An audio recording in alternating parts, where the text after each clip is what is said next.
स्वागत है आप सभी का डाउट नट की पाठशाला में। मैं हूं रुचि कटियार और हम पढ़ रहे हैं क्लास 9th की विज्ञान के अंतर्गत भौतिक विज्ञान और भौतिक विज्ञान का चैप्टर नंबर 2 पढ़ रहे हैं बल तथा गति के नियम। और बच्चों आज है हमारा लेक्चर नंबर 3। तो बच्चों आज की इस लेक्चर में हम सीखने वाले हैं न्यूटन का बेटा प्रथम नियम। ठीक है, तो बहुत ही ध्यान से सुनेंगे और बच्चों बहुत ही ध्यान से समझेंगे। तो अभी तक हम लोग बल के बारे में सारी बातें सीख चुके हैं, बल के प्रकार देख चुके हैं बच्चों, हम लोग जड़त्व को सीख चुके हैं, है ना। अब आज बेटा हम देखेंगे कि क्यों जो है न्यूटन के प्रथम नियम को जड़त्व का नियम कहते हैं। आखिरकार न्यूटन के प्रथम नियम को समझने के लिए जड़त्व को समझना क्यों जरूरी है, इन सब के बारे में आज हम बात करेंगे। तो बच्चों हमने सीखा भाई कि जो गैलीलियो का एक्सपेरिमेंट था उससे एक बात तो क्लियर हो गई थी कि किसी भी वस्तु को गति कराते रहने के लिए हमें एक्सटर्नल फोर्स की जरूरत नहीं है। यानी कि अगर कोई वस्तु एक बार गति की अवस्था में आ गई तो फिर आपको मेहनत नहीं करनी है, वो जो वस्तु है वो अपनी उसी अवस्था में ही रहेगी, है ना। यानी बच्चों अगर हम किसी वस्तु पर बल ना लगाएं तो वो अपनी स्थिति में परिवर्तन नहीं करेगी। क्या बच्चों आपको पता है जो मैंने स्टेटमेंट अभी दिया है बस यही न्यूटन का प्रथम नियम है, यही न्यूटन का प्रथम नियम है। लेकिन बच्चों इसको थोड़ा सा और डिटेल में समझेंगे। देखिए तो भाई गैलीलियो ने क्या कहा कि यदि कोई वस्तु गति की अवस्था में है तो वो गति की अवस्था में ही रहेगी। यानी कि आपको उसे लगातार गति करवाने के लिए बार बार बल नहीं लगाना है। और जमीन पर चलती हुई गेंद इसलिए रुक रही है क्योंकि उस पर जो है घर्षण बल कार्य कर रहा है।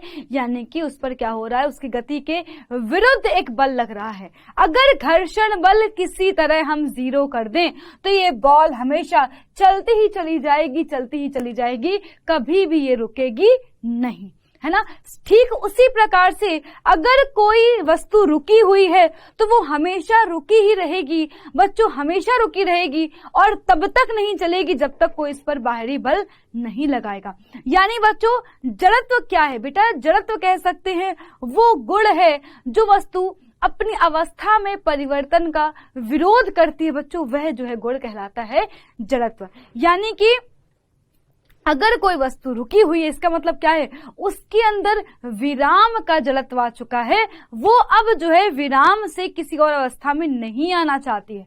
अगर कोई वस्तु गति की अवस्था में है तो वो गति की अवस्था में ही रहना चाहती है, यानी कि अब उसके अंदर गति का जड़त्व आ चुका है और बच्चों वो जो है अपने आप से जो है विराम की अवस्था में नहीं आएगी।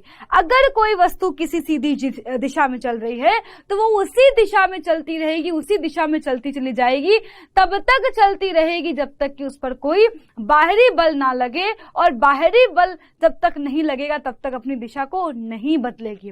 तो यानी बच्चों हमने जड़त्व के प्रकार भी देख लिए थे, दिशा का जड़त्व, गति का जड़त्व और विराम का जड़त्व। ठीक है, हम लोगों ने बच्चों कुछ एग्जाम्पल्स भी देखे थे कि भैया अगर हम जो है किसी ट्रॉली को खिसकाते हुए लेकर जा रहे हैं और अगर हम गलती से उस ट्रॉली को छोड़ दें तो वो ट्रॉली अपने आप आगे चलती चली जाएगी। अगर मान लीजिए वो फर्श बहुत चिकनी है, और ऐसा हमारे साथ मॉल में हो रहा होता है जहां पर फर्श बहुत चिकनी होती है, वहां पर घर्षण बल बहुत ही कम होता है, तो वहां पर हम देखते हैं कि वो ट्रॉली अपने आप आगे चली जाती है। भाई अगर जो वस्तु है वो बल की वजह से गति कर रही है तो जैसे ही हमने उसको छोड़ा था वैसे ही ट्रॉली को रुक जाना चाहिए था, लेकिन ट्रॉली नहीं रुकी।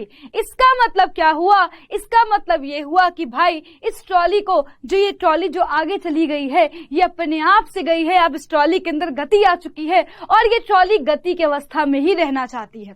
ठीक है, तो बच्चों जड़त्व क्या होता है, किसी वस्तु का वह गुण जो अपनी विरामावस्था या गति अवस्था में परिवर्तन करने का में कह सकते हैं असमर्थ होती, खुद से असमर्थ होती है, उस गुण को कहते हैं जड़त्व, या कह सकते हैं वह गुण जो स्थिति में परिवर्तन का विरोध करता है। बच्चों ये सेंटेंस बहुत ही अच्छा है, अगर आपके दिमाग में सेंटेंस रहेगा तो बच्चों आपको जड़त्व को सीखने में परेशानी नहीं होगी। तो बेटा क्या मैंने बोला अभी कि किसी वस्तु का वह गुण जो अपनी स्थिति में परिवर्तन का विरोध करता है,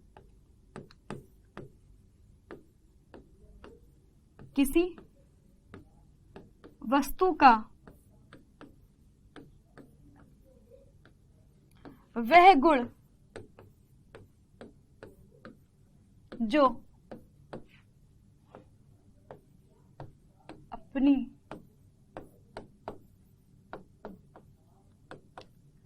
स्थिति में परिवर्तन का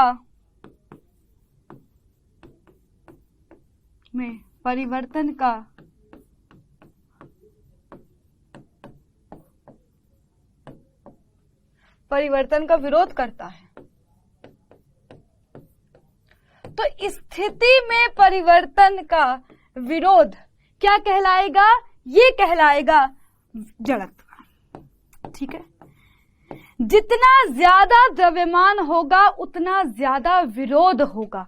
जितना भारी सामान होगा, जितना बड़ा सामान होगा, जिसके अंदर द्रव्यमान ज्यादा होगा उसके अंदर ये गुण ज्यादा होगा। तो यानी बच्चों हम क्या बोलेंगे?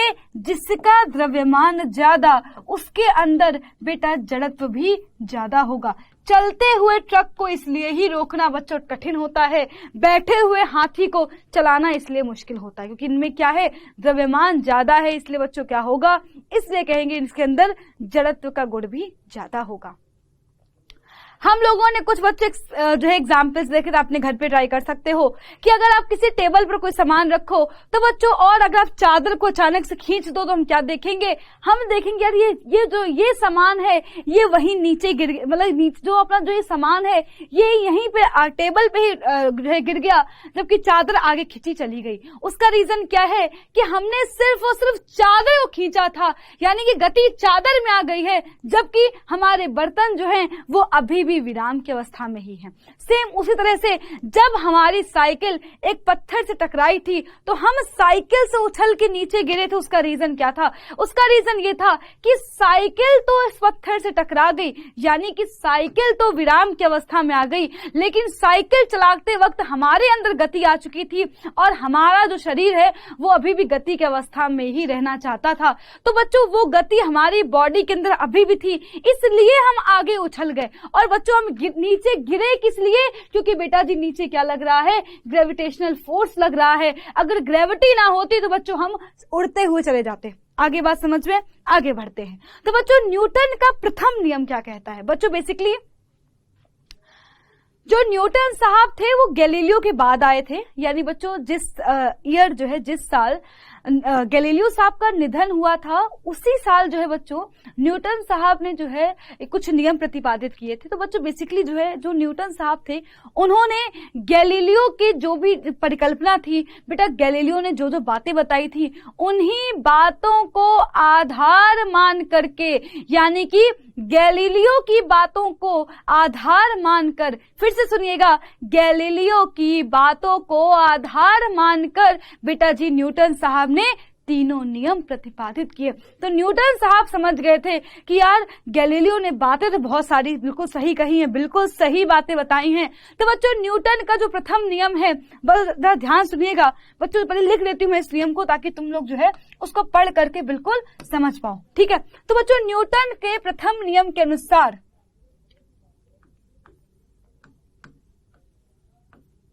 कोई भी वस्तु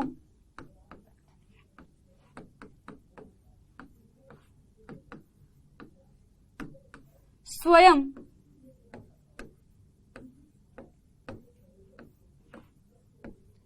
अपनी को परिवर्तित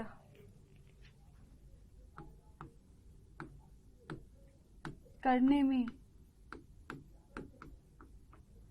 असमर्थ होती है।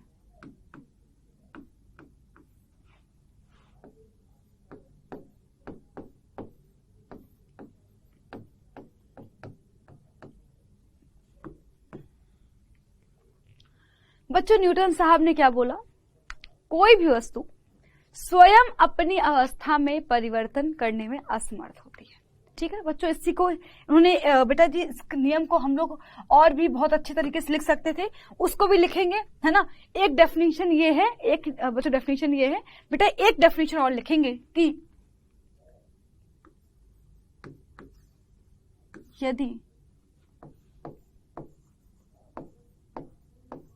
किसी वस्तु की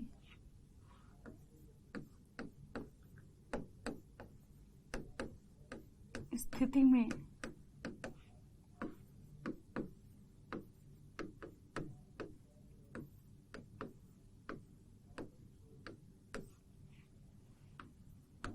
हो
ठीक है बच्चों, दोनों को ही समझेंगे। पहली चीज देखो, बातें वही सेम है, बस कल कहा, बस थोड़ा सा हमने चीजों को जो है थोड़ा शब्दों को उलटफेर कर दिया है। तो पहला नियम क्या था? कोई भी वस्तु स्वयं अपनी अवस्था को परिवर्तित करने में असमर्थ होती है। यानी कि अगर कोई वस्तु है तो वो अपने आप से अवस्था में परिवर्तन नहीं कर पाएगी। यानी कि अगर कोई वस्तु रुकी हुई है तो वो चलेगी नहीं, और अगर चल रही है तो वो रुकेगी नहीं। ठीक है, मतलब स्वयं अपनी अवस्था में परिवर्तन नहीं कर सकती है। और बच्चों, यही तो गैलीलियो साहब ने कहा था कि वस्तु अपनी अवस्था में परिवर्तन करना चाहती ही नहीं है ना।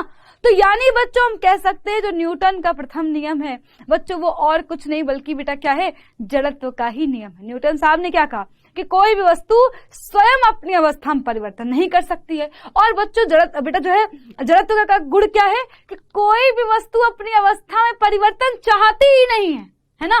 अवस्था में परिवर्तन चाहती नहीं। भाई आप ऐसे सोचो, मान लो बच्चों न्यूटन साहब कह रहे हैं कि भाई जैसे मान लो मैं खड़ी हूं, ठीक है, कि मैडम तो चलना जो है मैडम तब तक नहीं चलेंगी जब तक कोई उन पर फोर्स नहीं लगाएगा। ठीक है, और बच्चों गैलीलियो साहब क्या कह रहे हैं? गैलीलियो साहब कह रहे हैं कि मैडम तो चलना चाहती ही नहीं है। भाई दोनों बात देखो एक ही है, दोनों की बातें एक ही है ना। उन्होंने क्या बोला कि जब तक कोई मैडम को फोर्स नहीं करेगा तब तक मैडम अपनी जगह से हिलेंगी भी नहीं। और गैलीलियो साहब क्या कह रहे हैं कि भाई मैडम तो हिलना चाहती ही नहीं है ना, मैडम तो चलना चाहते ही नहीं है। यानी बच्चों क्या कह सकते हैं कि जो न्यूटन का प्रथम नियम है वो बेटा जी में क्या करता है? जड़त्व की बेटा बारे में बेटा फुल कह सकते हैं फुल प्रूफ दे रहा है ना, कि भाई सच बात है कि भाई मैडम नहीं चलना चाहती हैं, यानी कि मैडम के अंदर जड़त्व है। और जो है मैडम तब तक नहीं चलेंगी जब तक कोई उन पर बाहरी फोर्स ना लगाया जाए। देखो वही बात उन्होंने बोला कि यदि किसी वस्तु की स्थिति में परिवर्तन करना हो तो आपको बाहरी असंतुलित बल लगाना पड़ेगा। और अगर असंतुलित बल 0 है, यानी कि अगर कोई फोर्स नहीं लग रहा है, तो वस्तु हमेशा विराम की अवस्था में ही रहेगी, अपनी स्थिति में कहीं भी परिवर्तन नहीं कर पाएगी। सही है। तो बच्चों इस प्रकार हम क्या कहेंगे कि न्यूटन के प्रथम नियम से बच्चों क्या मिलता है हमें? बेटा जड़त्व की बेटा बारे में पता चलता है। लिख लेते हैं न्यूटन का प्रथम नियम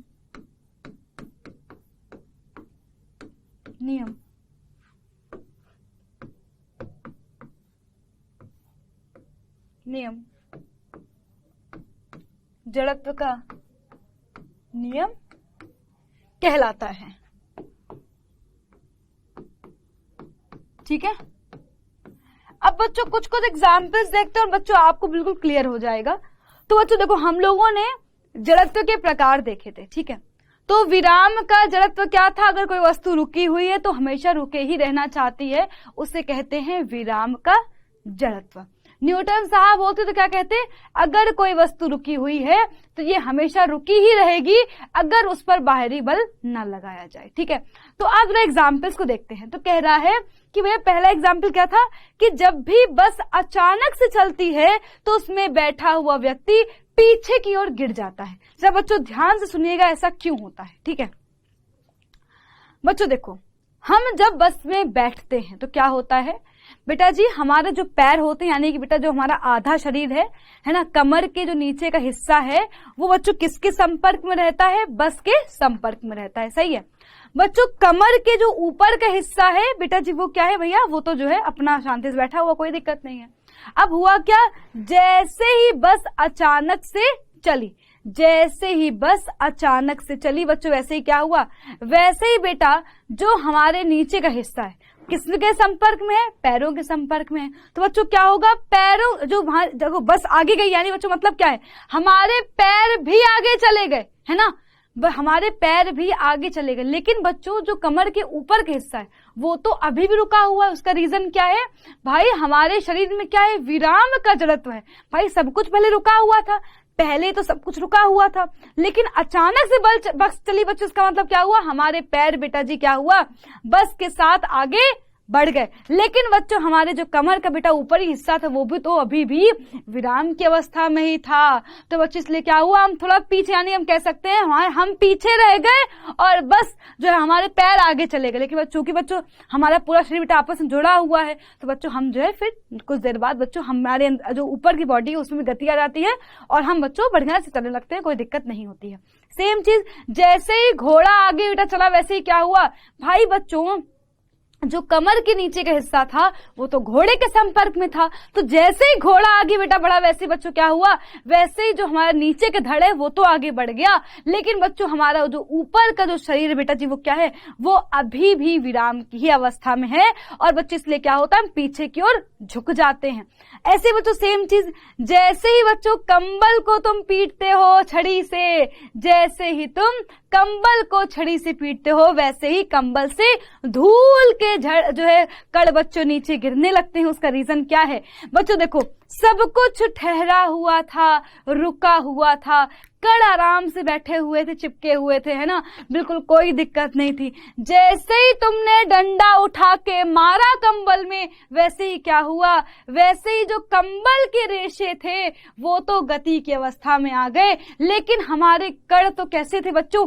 वो तो विराम की ही अवस्था में थे बच्चों। इसलिए क्या हुआ? हमारे कण नीचे गिर गए। आप जरा बच्चों ऐसे एग्जाम्पल देख सकते हो। बच्चों मान लो ये मेरा हाथ है, ठीक है, और बच्चों देखो बेटा इसके ऊपर बेटा पेन रखा हुआ है, ठीक है, और बच्चों देखो हमारा हाथ जो है बेटा जी रुका हुआ है, पेन रुका हुआ है।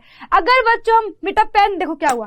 पेन जो है बच्चों क्या हुआ भाई? देखो बच्चों क्या हुआ? पेन नीचे गिर गया। पेन नीचे क्यों गिरा? क्योंकि बच्चों क्या हुआ भैया? पेन तो हमारा, मैंने अपने हाथ को आगे बढ़ाया, हाथ तो गति कर गया, लेकिन बच्चों क्या हुआ? पेन गति नहीं कर पाया।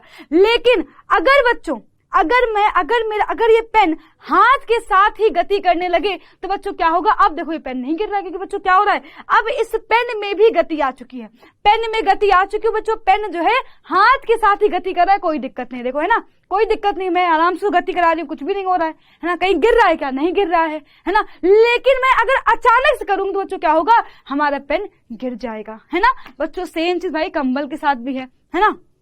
तो बच्चों कुछ देखो बच्चों, लेकिन आपने देखा होगा जब पीटते रहो तो कुछ कण ऐसे भी होते हैं जो है नीचे नहीं गिरते हैं। उसका रीजन क्या है बच्चों? उसका रीजन ये है कि तुम जैसे पीट रहे हो बच्चों रेशे के साथ वो भी गति में आ गए हैं, तो फिर हमें क्या करना पड़ता है? फिर हम देखो अचानक से वाली बात है बेटा, अचानक से बच्चों चलने पर, है ना, अचानक से तुमने ऐसे क्या ली? बेडशीट ली, तुमने बेडशीट को झटके से फटकारा, तो क्या हुआ बच्चों? हुआ ये कि तो कण तो बेटा जी बेचारे जो है विराम की अवस्था में थे, तो बच्चों इसलिए वो क्या हुआ? पट्ट से नीचे टपक गए। बच्चों सेम चीज कि भैया तुम जैसे ही पेड़ को हिलाते हो तो क्या होता है? पेड़ को हिलाने से उसमें लगे हुए बेटा जो फल हैं, पत्तियां हैं, नीचे गिर जाती हैं। उसका रीजन क्या है भैया? पेड़ रुका हुआ था, लेकिन तुमने क्या किया? जैसे ही तुमने पेड़ को हिलाया बच्चों, क्या हुआ? शाखा तो गति की अवस्था में आ गई, लेकिन पत्ते तो अभी भी विराम की अवस्था में ही थे। पत्ते तो अभी भी विराम की ही अवस्था में थे, इसलिए बच्चों क्या हुआ बेटा? पत्ते नीचे गिर गए, कि बेटा पत्तों के अंदर क्या था? विराम का जड़त्व था। आगे बात समझ में, आगे बढ़ते हैं बच्चों। अब हम लोग कुछ एग्जाम्पल्स देखने वाले हैं गति के, जड़त्व के। ठीक है बच्चों, गति के बेटा जड़त्व के एग्जाम्पल्स देखेंगे।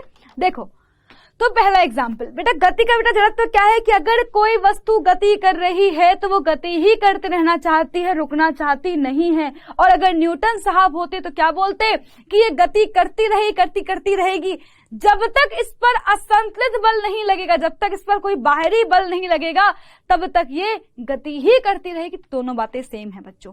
तो इसके एग्जाम्पल्स, घोड़ा अगर चल रहा है और अगर घोड़ा अचानक से रुक जाए तो क्या होगा? हम आगे की ओर गिर जाएंगे। उसका रीजन क्या है? थोड़ा सोचो, उसका रीजन क्या है? घोड़ा चल रहा है, ठीक है, मस्त, तुम भी जो है घोड़े के ऊपर बैठा हुआ, जितनी स्पीड से घोड़ा चल रहा है उतनी ही स्पीड तुम्हारे अंदर आ चुकी है। लेकिन जैसे घोड़ा रुका बच्चों, वैसे ही क्या हुआ? तुम्हारे अंदर क्या थी? तुम्हारे अंदर तो गति आ चुकी थी।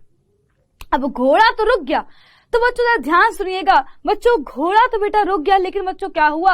हम आगे की ओर बेटा गिर गए। क्यों बच्चों? सेम चीज भाई, घोड़ा तो रुक गया है लेकिन हमारे शरीर में तो अभी भी गति है ना, हमारी बॉडी में तो अभी भी गति, इसलिए क्या हुआ? हम उछलकर आगे गिर गए। बेटा आपने बेटा सुना भी होगा कि जो ट्रैफिक रूल्स में बच्चों एक रूल होता है कि भाई जो है आपने करना क्या होता है, जब भी आप गाड़ी चलाते हैं तो आपको सीट बेल्ट पहननी होती है। अब सीट बेल्ट पहनने का रीजन क्या होता है बच्चों? सीट बेल्ट पहनने का रीजन ये होता है कि मान लो गाड़ी चल रही है, ठीक है, तो मस्त जा रहे हो, बढ़िया गाड़ी में साउंड चल रहा है, बढ़िया तुम घूम रहे हो, नजारे देखते हो जा रहे हो। बच्चों सपोज करो कि अचानक से जो है गाड़ी के सामने कोई आ गया, तुमने ब्रेक मारे, तो बच्चों होगा क्या? गाड़ी पर तो तुमने फोर्स लगा करके गाड़ी को तो रोक दिया, लेकिन तुम्हारे शरीर के अंदर तो अभी भी क्या होगी? गति होगी, और तुम उछल करके शीशे के बाहर निकल जाओगे। तुम उछल करके शीशे के बाहर निकल जाओगे और बच्चों एक्सीडेंट हो जाएगा। क्या हो जाएगा? एक्सीडेंट हो जाएगा। आगे बात समझ में बच्चों, फिर से सुनिएगा। क्या हुआ बच्चों? हुआ ये कि जैसे ही बच्चों क्या हुआ, हमने जो है बस को रोका, या बच्चों कह सकते हैं बच्चों जैसे ही जो है आपकी जो है कार बेटा रुकी, वैसे ही क्या हुआ? वैसे ही होगा ये कि बच्चों जो है हम क्या होंगे बेटा? हमारे अंदर तो भाई गति होगी, तो बच्चों क्या होगा? उसकी वजह से हम जो है बच्चों क्या होगा? शीशे के बाहर, या फिर कह सकते हो हम आगे की ओर झुक जाएंगे और हमें चोट लग सकती है। इसलिए बच्चों सीट बेल्ट पहनना जरूरी होता है। वहां पर भी साइंस है बच्चों, है ना। देखो आपको मना किया जाता है कि चलती हुई बस से उतरना नहीं है। कभी सोचा है कि हम यार चलती हुई बस से क्यों नहीं उतर सकते हैं? चलती हुई बस से हम उतर सकते हैं, क्यों नहीं उतर सकते हैं भाई? है ना। आप सोचो भाई, ठीक है जितनी बस चल रही है तो हम आराम से उतर जाएंगे, क्या दिक्कत है? रीजन क्या होता है बच्चों? ध्यान सुनिएगा। बस चल रही है, आप कहोगे हाँ मैम चल रही है, कोई दिक्कत नहीं है। तुम कहोगे मैम कोई दिक्कत नहीं है, हम बस से आराम से कूद करके उतर जाएंगे, ठीक है। बच्चों देखो मान लो बस चल रही है, ठीक है, तो अब आपके अंदर क्या है? गति है। जैसे ही बच्चों आप जमीन पर उतरोगे, जमीन तो नहीं चल रही है, जमीन तो नहीं चल रही है, यानी कि आपके पैर तो बेटा जी तुरंत ही क्या होंगे? विराम की अवस्था में आ जाएंगे। लेकिन बच्चों आपकी जो अपर बॉडी है बच्चों वो अभी भी क्या होगी? गति की अवस्था में होगी। और बच्चों अपर बॉडी गति की अवस्था में बच्चों होगी तो हम तुरंत नीचे गिर जाएंगे, है ना भाई, हम तुरंत नीचे गिर जाएंगे, है ना। तो बच्चों इसलिए बेटा जो है चलती हुई बस से उतरा नहीं जाता है। उसका बच्चों रीजन यही होता है, बेटा जो है चलती हुई बस से उतरते नहीं है और बच्चों जो है चलती हुई बस में चढ़ते भी नहीं है, चलती बेटा बस में चढ़ते भी नहीं है। क्योंकि भैया देखो हम जैसे बच्चों जो है बेटा चलती बेटा बस में जैसे चढ़ेंगे बच्चों ऐसे क्या होगा भाई? वैसे ही जो है हमारे पैर तो तुरंत ही गति की अवस्था में आ जाएंगे, लेकिन जो हमारी अपर बॉडी है बच्चों अभी उसमें गति नहीं आ पाएगी और बच्चों हम गिर जाएंगे। आगे बात समझ में। सेम चीज आपने देखा होगा कि जो भी ऊंची कूद के खिलाड़ी होते हैं तो क्या करते हैं बच्चों? कुछ दूर जो है पहले ही दौड़ के आते हैं ना, तो ऊंची कूद के खिलाड़ी जो है कूदने के पहले कुछ दूर दौड़ के आते हैं, उसका बच्चों रीजन क्या होता है? तो बच्चों उसका रीजन ये होता है कि जो लंबी कूद के खिलाड़ी होते हैं वो कुछ देर बच्चों जो है दूरी दौड़ते हुए इसलिए आते हैं क्योंकि बच्चों हुआ क्या भाई, जो है जैसे ही वो क्या करते हैं बच्चों, दौड़ते हुए आते हैं बेटा, वैसे ही क्या होता है, जैसे ही बच्चों वो दौड़ते हुए बेटा आते हैं वैसे बच्चों क्या होगा, अब उनकी बॉडी के अंदर क्या आ चुकी है, गति आ चुकी है, उनकी बॉडी के अंदर गति आ चुकी है। तो बच्चों क्या होगा, वो गति उनकी बॉडी में रहेगी और बच्चों उसी गति की वजह से बच्चों क्या होगा, वो और दूर तक जा पाएंगे, है ना, और दूर तक जा पाएंगे, और दूर तक जा पाएंगे, है ना।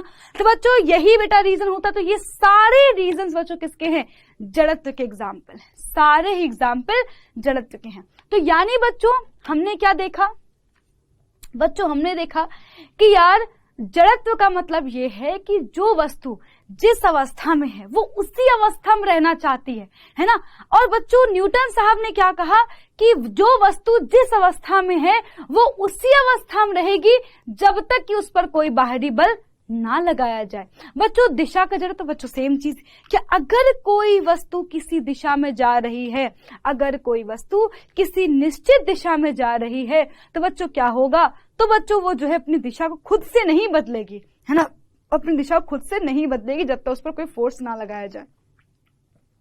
अब बच्चों जैसे ही बेटा बस जो है टर्न लेते हैं अचानक, तो वैसे ही बेटा जी क्या होता है, वैसे ही बच्चों हम जो है बेटा जी थोड़ा सा बाहर की ओर एक फोर्स को अनुभव कर रहे होते हैं। उसका बच्चों रीजन क्या है, उसका रीजन ये है कि भाई बस तो सीधे जा रही थी, यानी कि हमारी बॉडी के अंदर क्या था, सामने का बिल्कुल सीधी दिशा का जड़त्व आ चुका था। अब जैसे ही बस ने टर्न हुआ तो बच्चों क्या हुआ, हमारा बेटा जो ऊपरी धड़ है उसमें तो अभी भी सीधी दिशा का ही जड़त्व है ना, सीधी दिशा में ही रहना चाहती है हमारी बॉडी। इसलिए बच्चों क्या होता है बेटा, बस तो टर्न हो गई लेकिन बच्चों हमारी बॉडी भी क्या है, अभी भी सीधी दिशा में ही रहना चाहती है। इसलिए क्या होता है, हमें थोड़ा सा बाहर की ओर बेटा एक बल अनुभव होता है। आगे बात समझ में बच्चों, ये सारे एग्जाम्पल्स क्या है बेटा, सारे एग्जाम्पल्स जो है आपके जड़त्व के एग्जाम्पल हैं। पत्थर को घुमा रहे बच्चों तो क्या होगा, जैसे ही पत्थर छूटेगा बेटा वैसे बच्चों क्या होगा, वो जिस दिशा में जा रहा होगा उस दिशा में ही आगे निकल जाएगा, है ना। तो बच्चों ये सारे ही एग्जाम्पल्स किसके हैं, जड़त्व के एग्जाम्पल हैं। और बच्चों इसलिए ही न्यूटन का प्रथम नियम जड़त्व का नियम कहलाता है। तो आपसे बच्चों ये क्वेश्चंस आएंगे, एग्जाम में पूछे जाएंगे कि पेड़ को हिलाने से उसकी जो है पत्तियां नीचे क्यों गिर जाती हैं, उसके फल नीचे क्यों गिर जाते हैं, तो आपको वहां पर आंसर लिखना पड़ेगा, आप लिख दोगे, है ना। जैसे ही बच्चों जो है सिक्के, मान लो किसी भी कार्डबोर्ड के ऊपर सिक्का रखा हुआ है, अगर आपने कार्डबोर्ड को जो है धक्का दिया तो सिक्का नीचे ग्लास में गिर गया, क्यों बच्चों आपको पता है रीजन, कि बेटा जिसमें क्या है, विराम का जड़त्व है, सिक्का विराम में ही रहना चाहता है। कार्डबोर्ड तो गति कारण आगे निकल गया लेकिन सिक्के में तो अभी विराम का जड़त्व था और वो इसलिए नीचे आ गया। तो ये सारे एग्जाम्पल्स मैंने आपको एक्सप्लेन सारे कर दिए हैं। तो बच्चों फटाफट से क्विज करेंगे। सो क्विज का फर्स्ट क्वेश्चन है, न्यूटन का प्रथम नियम संकल्पना देता है किसकी, जल्दी बताइए। न्यूटन का प्रथम नियम संकल्पना देता है, फटाफट से बताइए।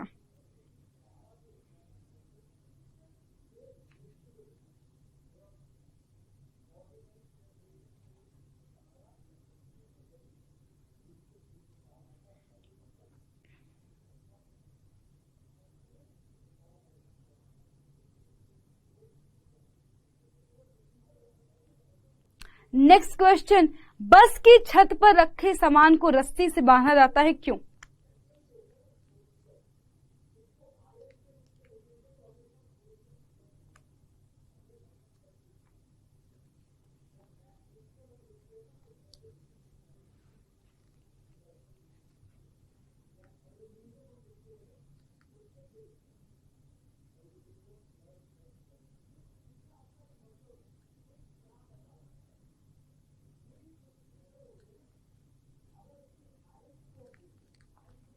बच्चों फर्स्ट क्वेश्चन क्या था, न्यूटन का प्रथम नियम संकल्पना देता है। तो न्यूटन का प्रथम नियम बच्चों संकल्पना देता है किसकी, जड़त्व की बच्चों संकल्पना देता है, जड़त्व के बारे में बताता है। अगला क्वेश्चन था कि बस की छत पर रखा हुआ सामान रस्सी से क्यों बांधा जाता है, बच्चों उसका रीजन क्या है। देखो बच्चों उसका रीजन ये है कि बस रुकी हुई है मान लो, ठीक है। अगर बस अचानक से चली तो बच्चों क्या होगा, हमारा सामान क्या होगा बच्चों, हमारा सामान जो है क्या होगा बेटा, पीछे गिर जाएगा। अगर मान लो बच्चों बस मान लो चल रही है, ठीक है, मान लो बेटा जो है बस ने धीरे धीरे चलना शुरू किया, तो वह जो बस के ऊपर जो हमारा सामान रखा हुआ बेटा वो क्या होगा बच्चों, मान लो उसमें भी गति आ गई, ठीक है।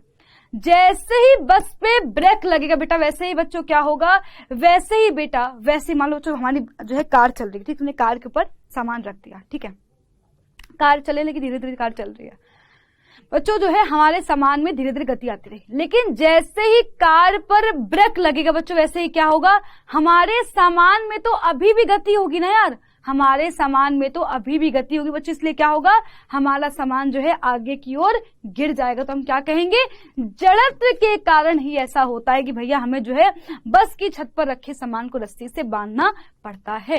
तो बच्चों हमने आज की क्लास में न्यूटन का प्रथम नियम समझ लिया है, बहुत सारे एग्जाम्पल्स देख लिए हैं, ये सारे एग्जाम्पल न्यूटन के प्रथम नियम के थे। बच्चों अगली क्लास में हम सीखेंगे न्यूटन का दूसरा नियम। तो बच्चों मिलेंगे अगली क्लास में जिसमें हम सीखेंगे न्यूटन के दूसरे नियम के बारे में। तब तक के लिए बाय बाय, टेक केयर, ख्याल रखिए अपना, बाय बाय।